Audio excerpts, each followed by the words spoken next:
जी अस्सलाम वालेकुम फ्रेंड्स, उम्मीद करता हूँ आप सब खैरियत से होंगे। तो आज की इस वीडियो में हम बताने जा रहे हैं, क्योंकि मोस्टली लोग यही पूछते हैं कि साइप्रस के वीज़े का ख़र्चा कितना है, साइप्रस के वीज़ा कितने अरसे में निकल जाता है, कितना टाइम लगता है और उधर जाके सैलरी कितनी मिलती है। तो सबसे पहले हम आते हैं कि कितने टाइम में साइप्रस का वीज़ा निकल जाता है। ये डिपेंड करता है आपने किसके थ्रू जमा करवाया है, उस बंदे ने आगे कहीं अप्लाई किया हुआ है या नहीं किया हुआ। अभी आपको ये कैसे पता चलेगा कि उसने अप्लाई किया या नहीं किया? फर्स्ट ऑफ ऑल तो एक है कि अगर वो आपको आपकी बैंक गारंटी जो कि उसने तमीनात जमा करवाई हुई है, 1000 यूरो जो कि जमा होता है, वो अभी सब जगह पे नहीं होता। जो कंस्ट्रक्शन लाइन है ना, जो बिल्डिंग लाइन का काम है, उनमें नहीं होता 1000 यूरो जमा। तो अगर उसने वो आपको दे दिया दूसरे दिन या एक हफ्ते के बाद, तो फिर तो आपको पता है कि आपका वीज़ा अंडर प्रोसेस है, जमा हुआ है। दूसरा, इसका टोटल टाइम कितना लगता है। जो आजकल नॉर्मल टाइम लग रहा है वो 10 से 20 दिन या एक मंथ आप अपने माइंड में बना लें कि एक महीने के अंदर अंदर आपको वीज़ा मिल जाना चाहिए, इससे ज़्यादा नहीं। क्योंकि कुछ लोगों ने मुझे 2 दिन पहले एक दोस्त ने कॉल की कि उसको 6 महीने हो गए हैं कि वीज़ा जमा किया हुआ है। तो मैंने बोला यार आप तो अपना पासपोर्ट सेंड करो, मैं उसकी डिटेल निकलवाता हूँ। उसने मुझे पासपोर्ट और बैंक की जो तमीनात थी ना, उसने मुझे सेंड की है। मैं स्क्रीन पर लगा रहा हूँ, जो फेक थी। वो बंदा उसके साथ 6 महीने से फ्रॉड कर रहा था। उसने उसकी अभी बैंक गारंटी जमा नहीं करवाई हुई थी। तो सबसे पहले आप अपने जिससे वीज़ा जमा करवाते हैं, पहले उसे बोला करें कि हाँ भाई मेरा वीज़ा जमा करवाया है, किस कंपनी में करवाया है। उस कंपनी में अगर आपको वो कंपनी का नाम बता देता है, या वैसे भी आपको पता चल जाएगा, उस कंपनी का भी आप चेक कर सकते हैं। दूसरा, अगर नहीं पता चलता तो आप अपने पासपोर्ट की किसी से हेल्प ले लिया करें, या हमें सेंड कर दिया करें, मुझे सेंड कर दिया करें। मैं आपको डिटेल निकलवा दूंगा कि वीज़ा जमा है या नहीं जमा। तीसरा, अगर वो आपको आपके बैंक गारंटी जमा कर देता है, मोस्टली लोग क्या करते हैं, जो फेक थी वो आपके स्क्रीन पे नज़र आ रही होगी कि जो भी बैंक होता है ना, आप पाकिस्तान में या इंडिया बांग्लादेश में कहीं भी जाओ, जो बैंक होता है वो अपना पेपर यूज़ करता है, अपना लोगो यूज़ करता है। तो इधर जिस बैंक में फ़ीस जमा होगी वो बैंक अपना ही लोगो यूज़ करेगा। तो उस पेपर के ऊपर कोई लोगो ही नहीं था, ना बैंक की कोई स्टैंप लगी हुई थी। जब भी आप बैंक में जाते हैं, पैसे देते हैं या लेते हैं, वो बगैर स्टैंप और बगैर सिग्नेचर के आपको पेपर नहीं देते। तो इसके ऊपर आप देखें, कोई सिग्नेचर नहीं है, कोई स्टैंप नहीं है। खैर वो बंदे का अपना पर्सनल मैटर है। मैंने उसे बोला कि नहीं यार ये फेक है सब कुछ, जो भी है तो खैर छोड़ें उसे। लेकिन ये मैंने आपको बताया कि आप कैसे पता चलेगा आपको कि बंदे ने वीज़ा जमा करवाया या नहीं करवाया। कुछ लोग आपको बैंक गारंटी का पेपर नहीं देते क्योंकि वो अपनी कंपनी शो नहीं करना चाहते कि यार हमने किधर वीज़ा जमा करवाया है, कि बंदा डायरेक्ट ना कंपनी के साथ हो जाए। खैर उसका भी नहीं, लेकिन मैक्सिमम 15 से 20 दिन या एक महीना आप टाइम लगता है। जी, तो इससे आपको यानी कि 10-15 दिन के अंदर अंदर आपको पता चल जाना चाहिए, वो बंदा आपको बता दे, कंफर्म कर दे। दूसरा एक और है कि जिससे आपको पता चल जाएगा, वो होता है कि जब पुलिस या इमिग्रेशन जब आप वीज़ा अप्लाई करता है ना, वो बंदा किया या कंपनी किया, जिसने भी वीज़ा अप्लाई किया, वो सबसे पहले प्रूवल मिलता है। प्रूवल का एक लेटर मिलता है जो आपको स्क्रीन पर नज़र आ रहा होगा। वो दूसरे या तीसरे दिन ही मिल जाता है कि वीज़ा अप्रूवल मिल गया या नहीं मिल गया। जब आपकी फाइल सबमिट होती है तो दूसरे या तीसरे दिन वो अप्रूवल लेटर मिल जाता है कि भाई ठीक है, वीज़े में कोई इशू में नहीं है, कंपनी को वीज़ा अलाउ है, कंपनी वीज़ा निकलवा लेगी। ये लेटर वो मिल जाएगा। मतलब ये लेटर आप उस बंदे से, अगर वो बैंक गारंटी नहीं आपको देता तो ये लेटर वो बंदा आपको दे, ये शो करवा दे, जिससे आपको पता होगा कि भाई हमारा वीज़ा जो है वो अंडर प्रोसेस है। तो ये थी कि आपका वीज़ा कितने दिनों में निकलेगा। अब हम बात करने आ रहे हैं कि सैलरी की। अक्सरियत लोग पूछते हैं कि यार उधर हम कौन सा काम सीख के आए, किस काम की सैलरी ज़्यादा होगी, या नॉर्मल बंदे की, या जो कोई बंदा काम नहीं जानता उसकी सैलरी कितनी होगी। तो सबसे पहले हम आते हैं, जो नए लोग आते हैं, कुछ भी नहीं जानते होते मोस्टली, जैसा कि लोग कॉलेज यूनिवर्सिटी या घर में बिल्कुल लाडले होते हैं, फ्री होते हैं, तो वो लोग आ जाते हैं। उनकी सैलरी नॉर्मल कितनी होगी? तो इन लोगों ने, ये जो इधर साइप्रस है, इन लोगों ने डिसाइड किया हुआ है, अस्करी उजरत उसको बोलते हैं, जो कि इनके एक आर्मी के सोल्जर की सैलरी होती है। वो है 4000 से ऊपर है, 4000 प्लस 300 है। लेकिन अभी ये डिपेंड करता है कि आप कुछ भी नहीं जानते, लेकिन अगर आप आके बोलें कि हमें 4300 प्लस मिलनी चाहिए, सॉरी 4000 प्लस मिलनी चाहिए, नहीं। अभी 2-3 कैटेगरी के लोग होते हैं। कुछ लोग होते हैं वो कुछ काम नहीं जानते, लेकिन वो काम करने वाले होते हैं, काम को समझने वाले होते हैं।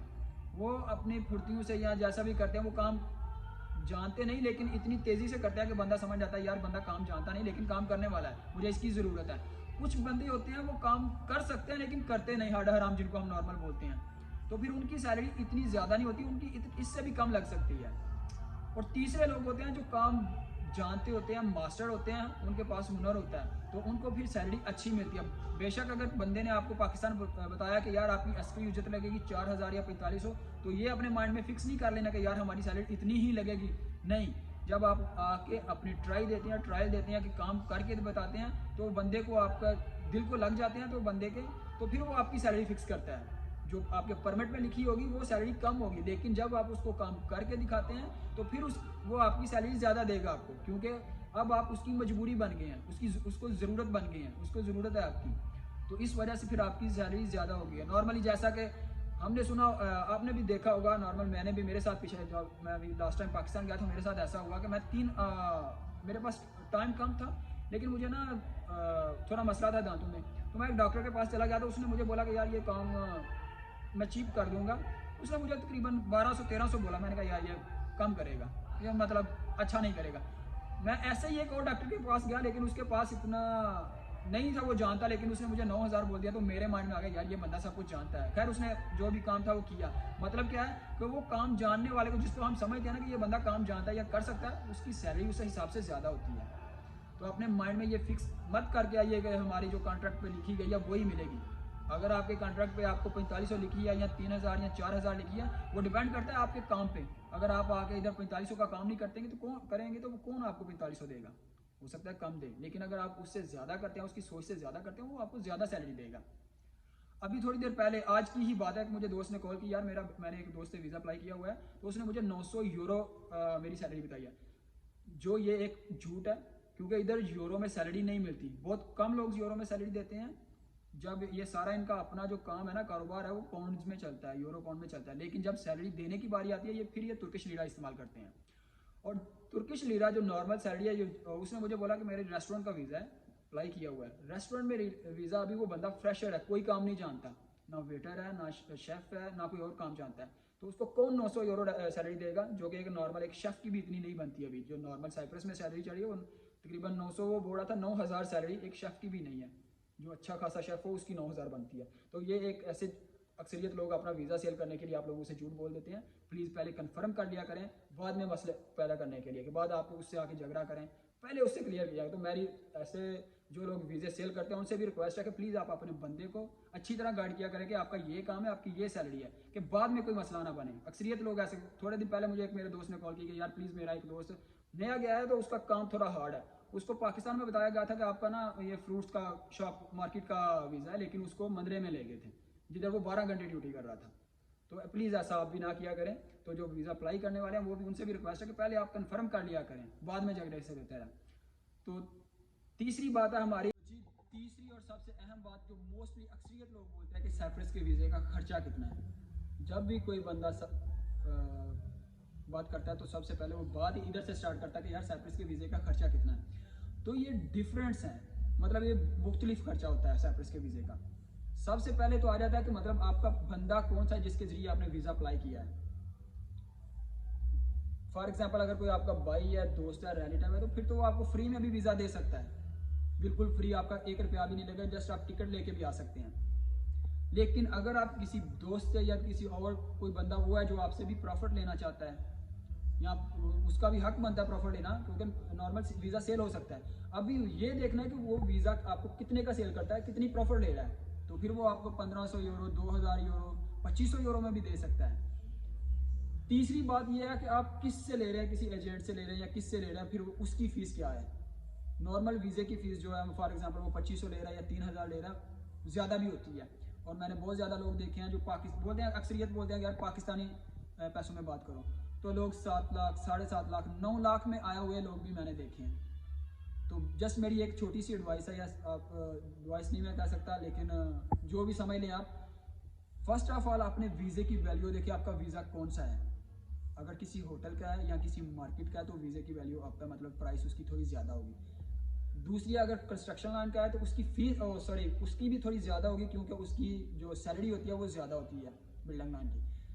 तो जो मोस्टली अक्सरियत लोग कहते हैं कि यार आपको ना फ्रूट मार्केट का वीज़ा दे रहे हैं, तो आपकी सैलरी इतनी होगी, खाना पीना ढाई सब कुछ उनका होगा, तो वो बंदे से 7, 8, 9 लाख भी ले लेते हैं। लेकिन वो आके इधर जब उनको फ्रूट मार्केट का वीज़ा बोला जाएगा ना, तो वो मंदरे में फ्रूट्स जो बाग बोलते हैं ना जिसे हम, वो बंदे को उधर भेज देते हैं, फ्रूट को तोड़ना, इकट्ठा करना, पैक करना, ये कामों पे लगा देते हैं। तो वो एक चीप वीज़ा होता है।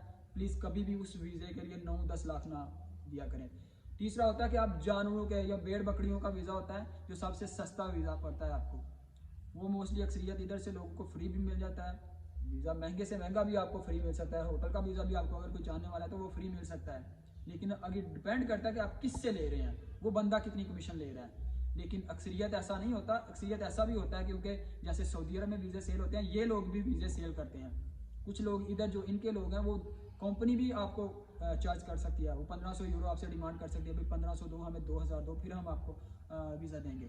तो ये मत सोचना कि आप अपने भाई से वीज़ा ले रहे हैं तो वो कह रहा है कि यार, या अपने रिलेटिव से वीज़ा ले रहे हैं तो वो कह रहा है कि नहीं यार आपका 2000 कंपनी ले रही है, तो नहीं ये झूठ बोल रहा है। नहीं, अक्सरियत मोस्टली ऐसा हो सकता है कि कंपनी उससे डिमांड कर रही है कि भाई आपने अगर अपने भाई को या रिलेटिव को मंगाना है तो हम आपसे इतने पैसे लेंगे, क्योंकि वो उसमें आपकी एक हज़ार यूरो तो आपको बैंक गारंटी होती है, लेकिन उसको जमा करवाने में तकरीबन 1200 यूरो खर्चा हो जाता है। बाकी वो मुहासबे की फ़ीस भी हो जाती है। मतलब ये कुल मिला के जब कंपनी आप पे सारे पैसे आप पे डाल देती है तो फिर इतना खर्चा हो जाता है। लेकिन कुछ कंपनियां या कुछ लोग ऐसे होते हैं जो अच्छे होते हैं, तो उनके लिंक आपसे, आपके जानने वालों से अच्छे होते हैं, तो वो बोलते हैं नहीं यार आपसे क्या पैसे लेने, आपको बिल्कुल फ्री में वीज़ा दे देते हैं। लेकिन अक्सरियत लोग आपको मंदरे का वीज़ा देते हैं, जो आपको बोल जाते हैं नहीं यार ये बागचे का है, नहीं यार ये सब्जी मार्केट का है। लेकिन एहतियात कीजिएगा, वो वीज़े सबसे लोग आपको महंगे देते हैं, लेकिन वो वीज़े की इतनी वैल्यू नहीं होती।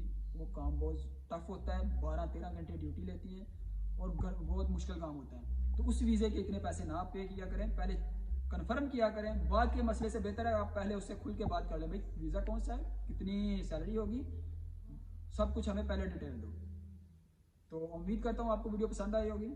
फिर भी इसके बावजूद अगर कोई रह गया हो तो प्लीज़ आप कमेंट में कर सकते हैं, या फिर व्हाट्सएप पे आप मैसेज कर सकते हैं, नंबर आपको स्क्रीन पे शो हो रहा होगा। तो इजाज़त दीजिएगा, अल्लाह हाफिज़।